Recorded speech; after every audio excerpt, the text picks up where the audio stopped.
Welcome, fellow book enthusiasts, to the AGR Book Club podcast, where the world of literature, sips, and taste intertwine. I'm your host, Dr. Felicia J. Lindsay.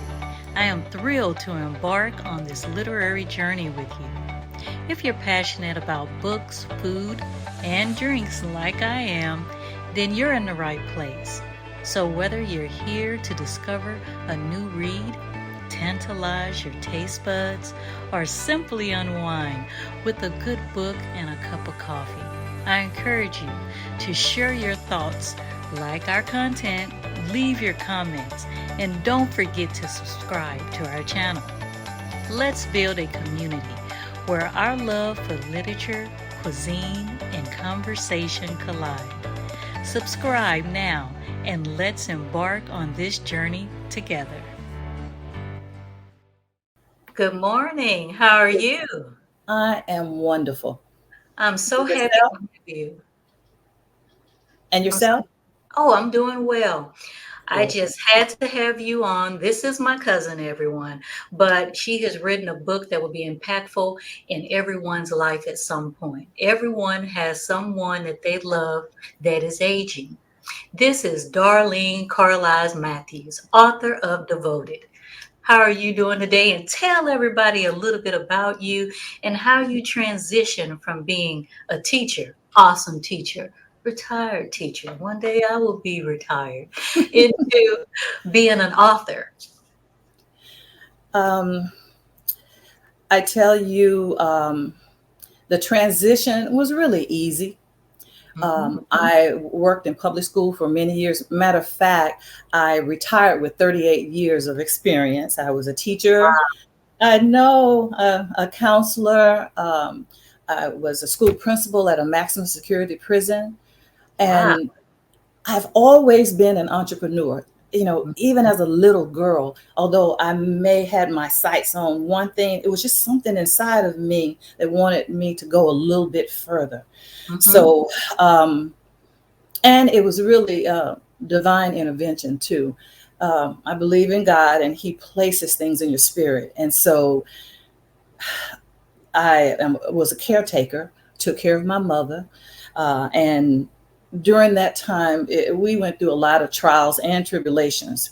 She was in a nursing home facility, Mhm. and God placed it in my spirit to write this book. I didn't know the name or anything, but I just started writing things down in a tablet, Mhm. and and that's how my mom inspired this book. The book, of course, is called Devoted. All It's a right. caretaker's guide that will allow family members to help their loved ones that are in a nursing home facility. It's hard maneuvering through a nursing home facility. When my mother became ill and had to be placed in intensive care, and when the um, people at the hospital, the caseworker came and said, "Well, we need to send your mom to a rehabilitation facility." I'm like, "What are you talking about? Where do you find them?" So she gave me a Mhm. list of five.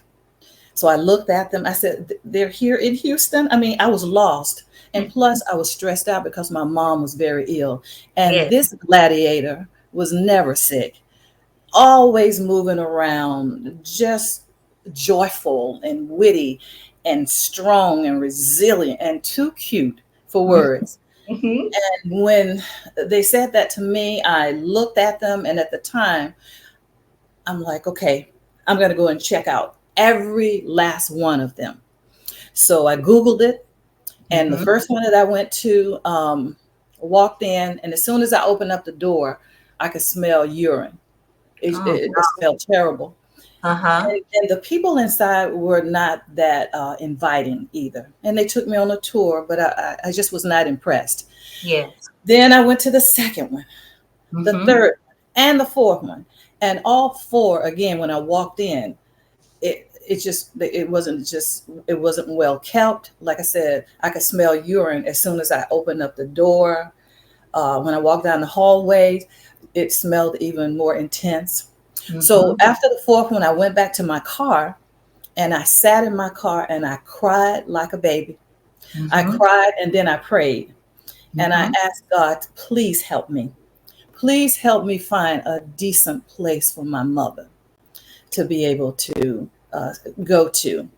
And so the last place I went to was a real nice facility on the outside, but you and I both know that beauty is only skin deep. And when I walked in, it Yes. was clean. The people were inviting. And so I thought I had found a home for her, but over a period of time, the care there was terrible. The administration, the nurses, the CNAs, it was so hard.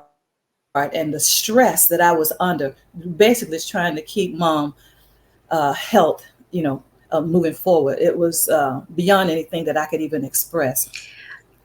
Can It's just, it was a journey. Let's just say that. It was definitely a journey. And so I wrote this book.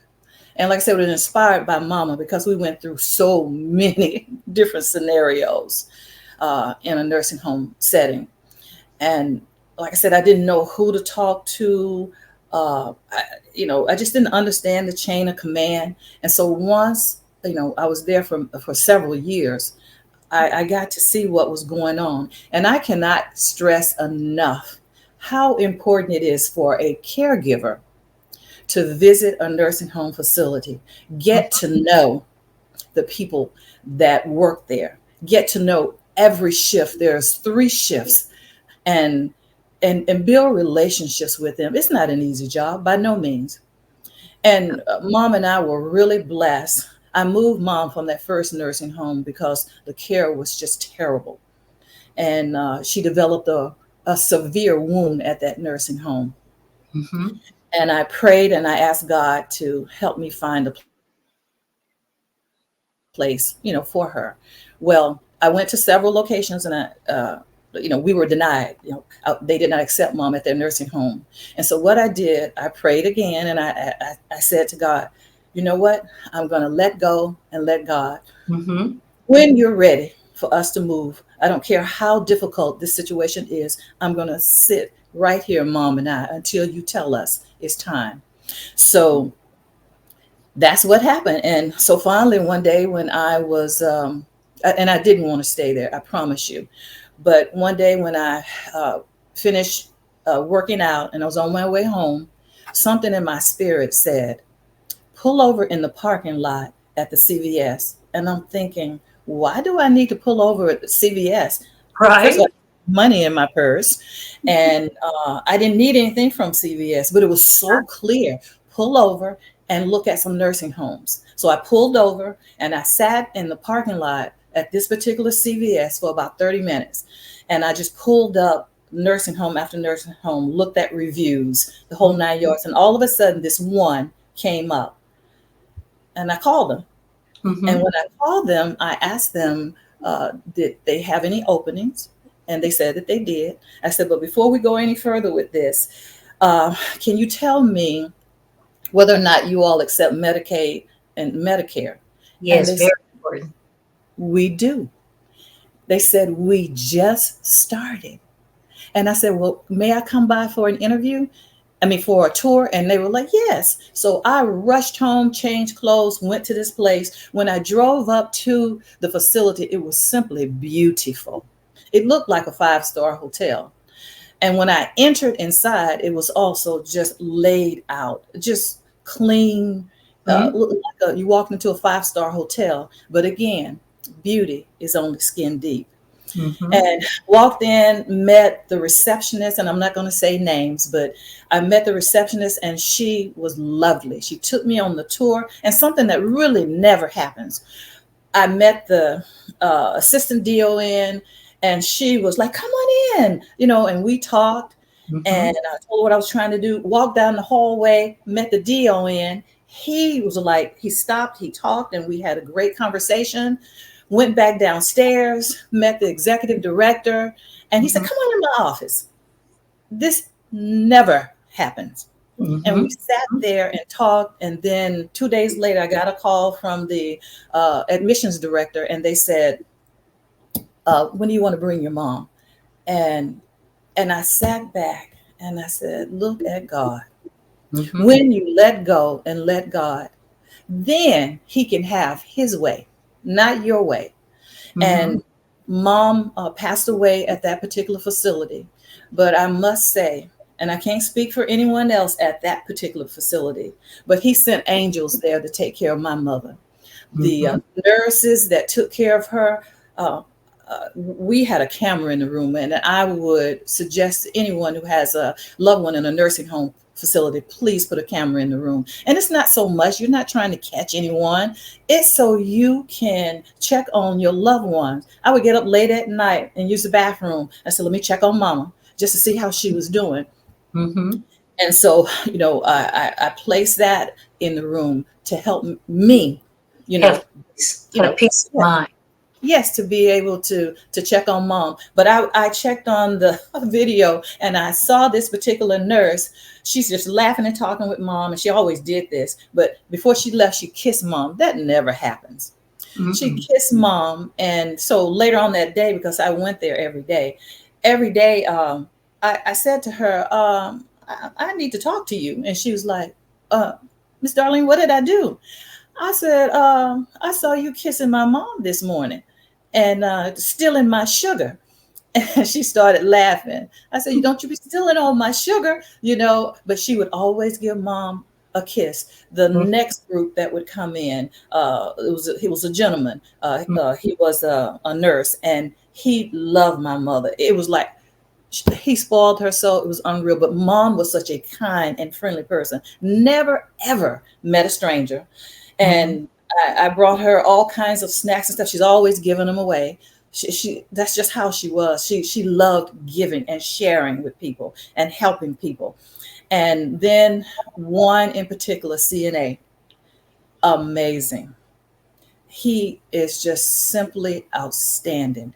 She loved him. He took such great care of her. And to this day, I am still friends with all of them. Like I said, God sent special angels. Even the person who was over the custodial staff and the laundry, I did mom's laundry. She visited mom's room every morning. So it's so Mm-hmm. important that the people that work at the nursing homes have compassion. And Mm-hmm. and everything really starts with the administration. If you have a poor administration, you'll have a poor nursing home facility. And so it was just a blessing. So, the last year of her life, there was so much care and so much love and respect. And Mm-hmm. of course, I'm there every day, and I would have picnics with mom. That's another thing I would tell caregivers, take them outside. Mom loves certain foods, so I would prepare them. I would set up a table outside. We put on our music, BB King and Stevie Wonder, and she loved Al Green. And Mm-hmm. we would eat. And her favorite drink was a Dr. Pepper. She really should have done a Dr. Pepper commercial. So I couldn't leave without her telling me, don't forget to bring me one of those Dr. Peppers. It was Mm-hmm. just joy to take care of her. It is so important that caregivers, although they're in a facility, fix their room up that it looks like home. Mm-hmm. Mom's comforter sets and her sheet sets, everything matched. I had portraits on the wall. She dressed beautifully every day. Everybody would say, your mom is matching from head to toe. Well, I valued her, and she Mm-hmm. always wanted to look good. And so I made sure she looked good every day, and I would tell her that. And every day I'd walk in, I'd give her a kiss. And when I left, she received a kiss. And she would tell me, we just love one another, don't we? And I said, yes, we do. And we're the only two remaining from my family. And she would say, it's just me and you. And I said, well, no, it's me, you, and God. And she said, oh, that's right. She was very religious, prayed every day. And it was really the greatest joy of my life to take Now, care. I have one question for you. When you talked about they came and spoke with you about putting your mom in a home, how did you become okay with that decision. A lot of people are facing that same decision. They might be trying to take care of their loved one at home and having a full-time job and a family, or their loved one might just need rehabilitation and they're trying to make a decision to have somebody come into the home after they go into rehabilitation. But it's still a hard thing for a caregiver to make the decision. How did you Oh my make? goodness. Uh, Felicia, when they shared that information, when they said she needed to go to a rehabilitation nursing home, and that she didn't need to stay by herself. She would really need someone to be around, 24 hours. Mhm. And I am I'm not the only living sibling, child, but I have a sister and she's totally disabled. So Mhm. I also uh, help with her too. She lives in Denton, Texas. So it was just me. I hadn't retired, but I was getting ready to retire. Mhm. Um, and I had to make a decision. Can I just stay at home? Mhm. You go through so much guilt. I Mhm. love my mother. And we sat down and had a talk. I explained everything to her. And so you can make a decision whether you want short term or long term. And I Yes. decided on long term care. And Mhm. so I tried to find a facility that wasn't too far from me.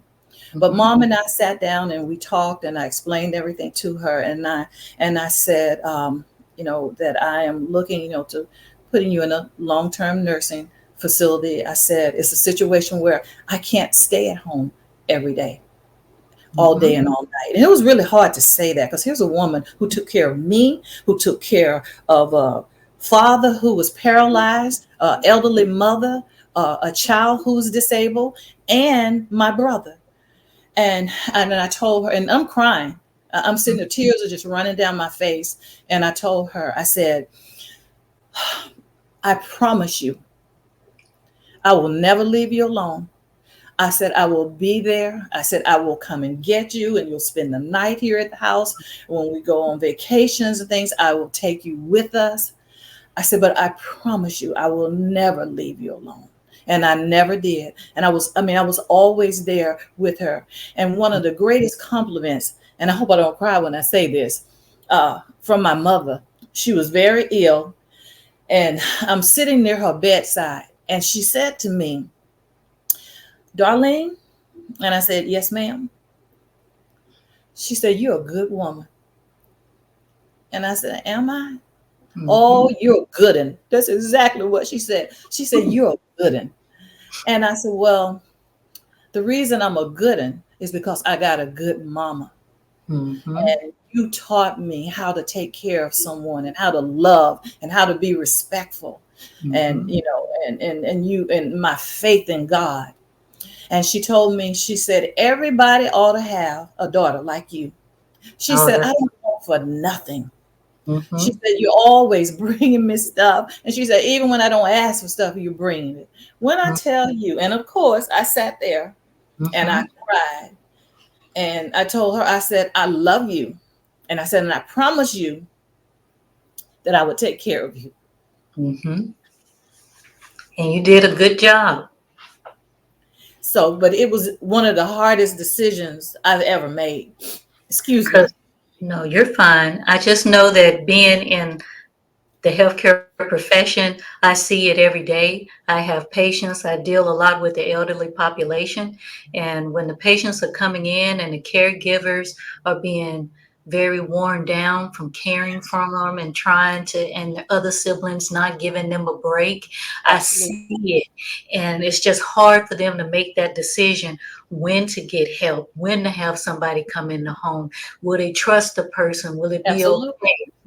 Absolutely. Put them in And, a facility. and Mhm. yes, and I told mom, I said, listen to this. If I get sick, who's going to take care of you? And she said, well, Mhm. yeah. She said, you're right about that. So I said, you'll never want for anything. I would take her, my husband and I, fishing. We took her down to Galveston. I have pictures of her fishing. Mhm. She loved the casino. Oh, We would yes. do the casino with her. Anytime we had any a barbecue here at home or whatever the case may be, she was always here. Uh, every got a new outfit for everything. How did I look? You look so cute. You look so marvelous. She Hmm. was just a joy. I miss her more than words can say. Now, it's another thing you mentioned that a lot of people don't realize, and I would love for you to shed a little bit of light on, is when you're trying to get your loved one in a facility, insurance or what funds they have or Medicare and Medicaid plays a huge player in it because some facilities, like you mentioned, take Medicaid, Medicare, some are private. Just shed a little more light on that. Yes, both facilities. I was so blessed, was able to take, Medicare, Medicaid, and you really need to talk to the admissions person and the person over finances because uh, there's quite a bit that you have to do. Mom's Medicare, Medicaid, all of that went to the facility, and Yes. initially, the only thing that she received from her check that she once received was $60 a month. Yeah. That's it. And so you really, when you're thinking about putting your loved one in a facility, you need to look at a lot of things, before actually doing that. Because, like I said, some people, of course, can pay for it, and Yes. of course, some cannot. And we definitely could not. But we were so thankful for Medicare and Medicaid that it allowed mom to be able to stay in the facility. And when you have Medicare and Medicaid, you do not have a private room. You have a roommate. Mm-hmm. So you're looking at all of that. You're not in a room by yourself. And we were so blessed to have uh, mom's roommate. We are still such good friends, Miss Sally and her daughter Yolanda. We have become family. We looked out for each other. It was, again, God just placed us all together. And when if Yolanda had to go out of town, I made sure and I was there with the girls taking care of everything. Mm-hmm. Uh, and the same with me, she would be there. We're always bringing our lady, we call them ladybugs, our ladybugs, all kind of snacks and everything, and going outside with them. And like I said, it was just a family situation. But we're just real friendly people. And Mm-hmm. if you didn't like my mother and me, it was something wrong with you. It really was, because we're not the type of people try to step on anybody's feet. We Mm-hmm. just enjoyed each other, you Mm-hmm. know, wanted to make sure that the love was just all over the room. We prayed together. We would be in there singing. I'd dance with her. you Mm-hmm. know, we just enjoyed life. You know what I'm saying? My philosophy about life is every day is a holiday. So, and that's Yes. how I treat it. It really is. So, that smile that she would have on her face soon as I walked in the room, I knew you were coming over here. Uh, Mom, I come over here every day. you know, I knew you were coming, and she would just grin. And the people that worked at the second facility would always say, "Oh, when you walk in the door, oh my goodness." She would just be smiling, but I would smile, right back. And I also, in the book Devoted, Mm-hmm. in the first part of the book, I shared with the people who will purchase the book how you can look at a nursing home, determine if that's the one for you and your loved one. There is a link that you can click on, and you can put in the name of a nursing home, and it'll give you the review. It'll let you know what its ratings with family members and with the state, because a lot of these nursing homes, they're tagged uh, monthly because of the poor care that they're giving. And Mm-hmm. like I said, we were just blessed with this second nursing home to really find people who really look after mom. I will share this. About a week before mom passed away, I was looking at the camera, and it was late at night, and she was making some noises. And this particular CNA came in, and he said, "Mama, what's wrong?" And he said, "Do you want some water or something?" And I heard her say, "Yes." He said, "I tell you what I'm going to do, Mama. I'm getting you up out of the bed." And he lifted her up like a baby, put her in her chair, wrapped her with her blanket, and picked up a Dr. Pepper. And she loved those Dr. Peppers. And she loved Cheeto Puffs, but she Oh. called them her orange chips, and give me some of those orange chips. And he took her out there with him. And he stayed there for about, they stayed out there for about an hour and a half. And I saw him bring her in, put her in bed. He tucked her in. So the following day, I, I said something to him. I said, "Thank you for being so Mhm. kind to Mama." And he was like, "What?" I said, "I saw what you did last night." I said, "That was so kind and special." I Mhm. said, "I've seen CNAs come in, what's wrong, and leave, and Mhm. not even try to help. And so for you to do that," I said, "God bless you. Thank you so much." And he said, Mhm. "Well," he said, "I love Mama." And he said, and I knew, he said, "I know she gets tired of being in the bed." So I got her up, and we went out, and she ate her snacks and talked. And then she said, "Take me to bed." She was so we need more CNAs like that. We need more nurses Mhm. like, can I say their names? Or Mm. probably I won't say their name, but like the two at the second facility. I definitely, and the CNA at the facility. It was several of them that were just amazing. And so Mama and I just thank God for them. And I Mhm. did acknowledge them and dedicate a page to them for the awesome work they did.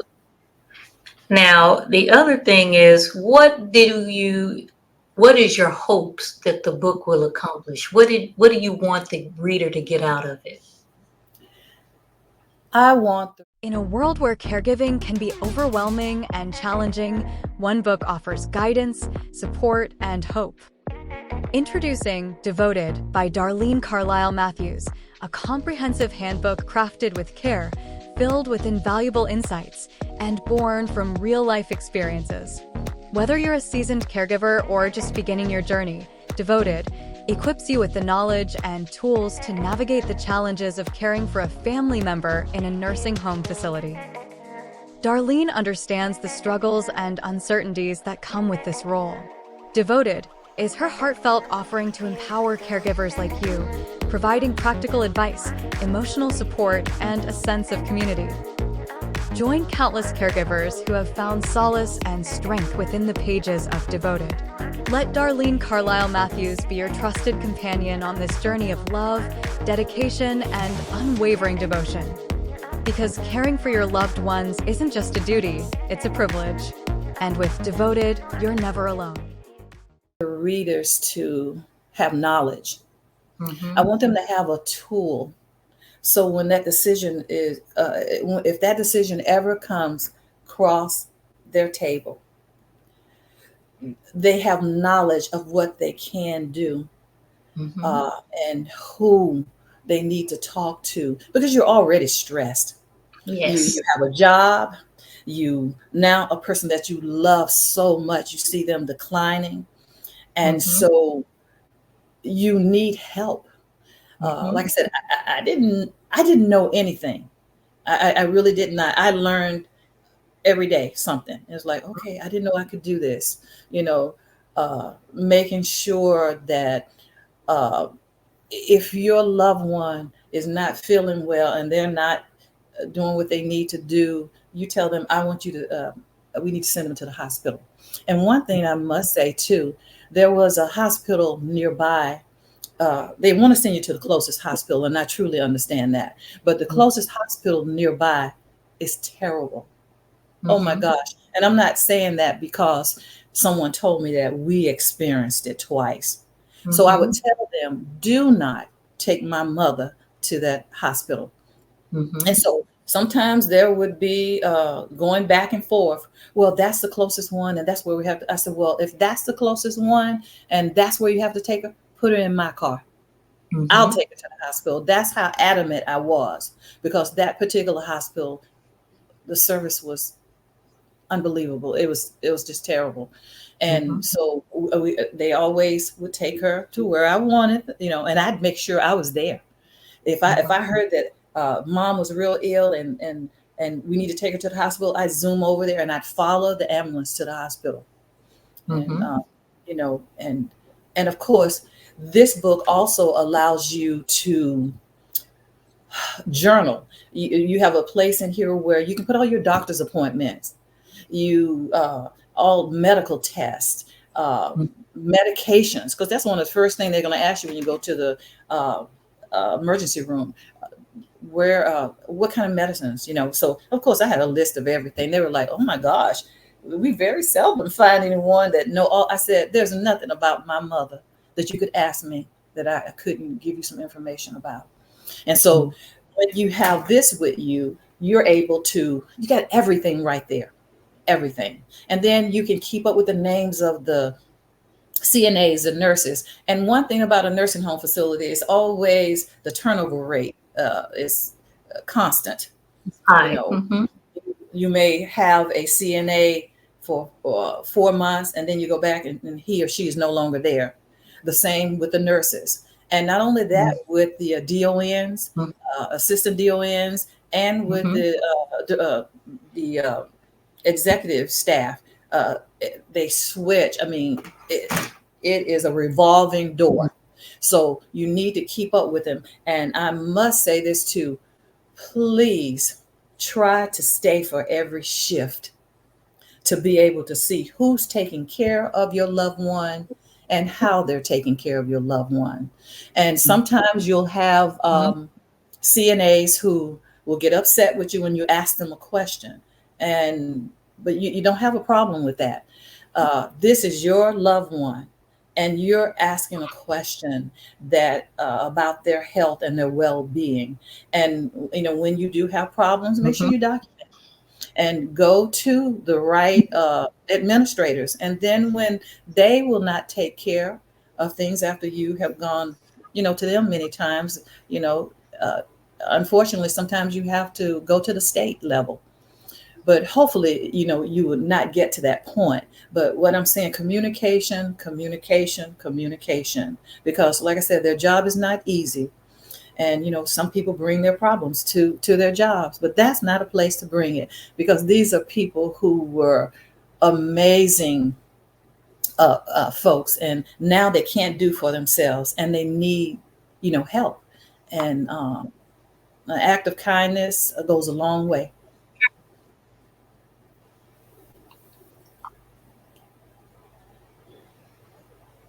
More thing I'd like to bring to light. I know how you said there are so many different types of homes. With my experience of going into nursing homes, because basically I'm a podiatrist that went into the homes too and worked in the office. The big thing I would tell you to do is to look at how they treat the other patients, look at the care of the other patients, make sure, just like Darlene said, make sure you know the nurses that are on staff. Be nice and kind to your nurses.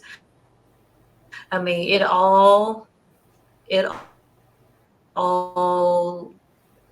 goes into how much care that person will get. And visit. The It's more a you team effort. visit and be visible, the more they will take care of your loved one.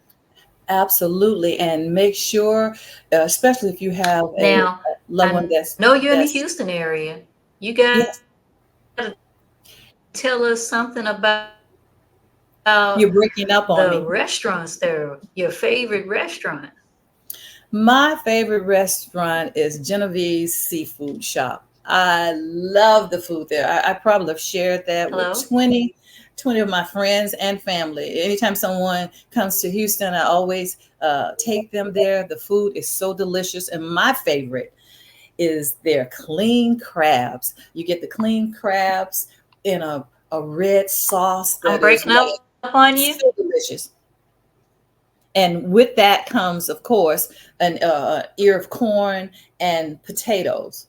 Delicious, along with my Sprite or Dr. Pepper. As we come to the end of another insightful episode of the AGR Book Club podcast, I want to extend my heartfelt thank yous to each and every one of you for joining us today. Remember, your engagement fuels our passion for literature and community. So let's keep the dialogue alive. Share your thoughts, like our content, leave your comments, and subscribe to our channel for more enriching discussions. Until next time, let's keep the conversation alive and the pages turning. Share, like, comment, and subscribe. And let's make every moment count in our literary adventure together.